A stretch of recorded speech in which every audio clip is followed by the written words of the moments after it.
여러분, 하나님의 섭리라고 하는 것이 뭘 이야기하는 것이죠?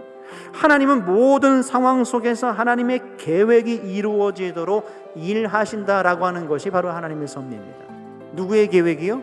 하나님의 계획이 이루어지는 거예요. 나의 계획이 아니에요. 우리의 계획이 아니에요. 내 뜻이 아니에요. 내 주장이 아니라 하나님의 계획이 이루어지도록 일하신다라고 하는 것이 바로 하나님의 섭리라고 하는 것입니다. 하나님께서는 우리에게도 마찬가지예요. 우리가 처한 그 문제적인 상황과 그 여러 가지 처절한 현실 속에서 우리가 한 단계 더 도약하기를 주님은 원하신다라고 하는 사실이죠.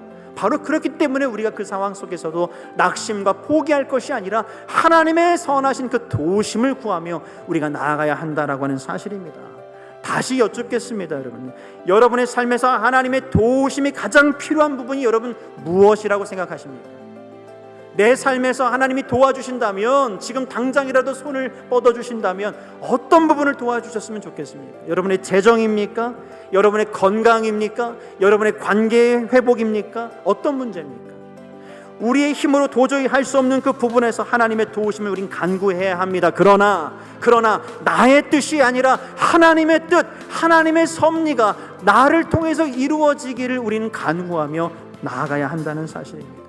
우리를 통해서 하나님의 뜻이 이루어져야 하기 때문에, 그렇기 때문에 나에게 하나님의 도우심이 필요하다고 우린 그렇게 고백할 수 있어야 된다라고 하는 사실이죠. 사랑하는 성도 여러분, 하나님의 이 은혜를 신뢰하고 우리가 할 수 없는 그 일을 하나님께 여러분 맡겨보실 수 있기를 주님의 이름 축원합니다. 그럴 때 우리를 통해서 하나님은 반드시 하나님의 섭리 안에서 하나님의 뜻과 계획을 이루어 주실 줄 믿습니다. 여러분, 오늘 무너진 곳을 다시 세우려고 할 때 여러분, 방해와 공격이 있는 것은 너무나 당연한 일이에요.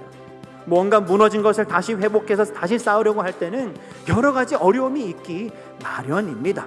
그런 난관을 우린 봉착을 하게 되는 것을 경험을 하지 않습니까? 사랑하는 성도 여러분, 하나님은 우리가 공동체로서 협력하고 서로 지지하고 서로 믿어주고 의지하면서 그렇게 하나님의 뜻을 이루어가기를 지금도 간절히 원하고 계신다는 사실을 여러분 믿으시길 주님의 이름으로 축원합니다.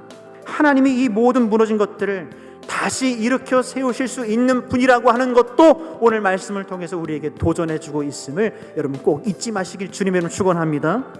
우리가 하나님께 우리의 연약함과 부서진 것들, 무너진 것들을 맡길 때 하나님은 그것들을 다시 세우셔서 하나님의 뜻, 하나님의 섭리를 여러분을 통해서 반드시 이루실 줄을 믿습니다. 느헤미야가 예루살렘 성벽을 재건했듯이 하나님께서도 여러분의 삶에 무너진 부분들을 다시 재건하여 새로운 시작을 경험하게 하실 줄 믿습니다.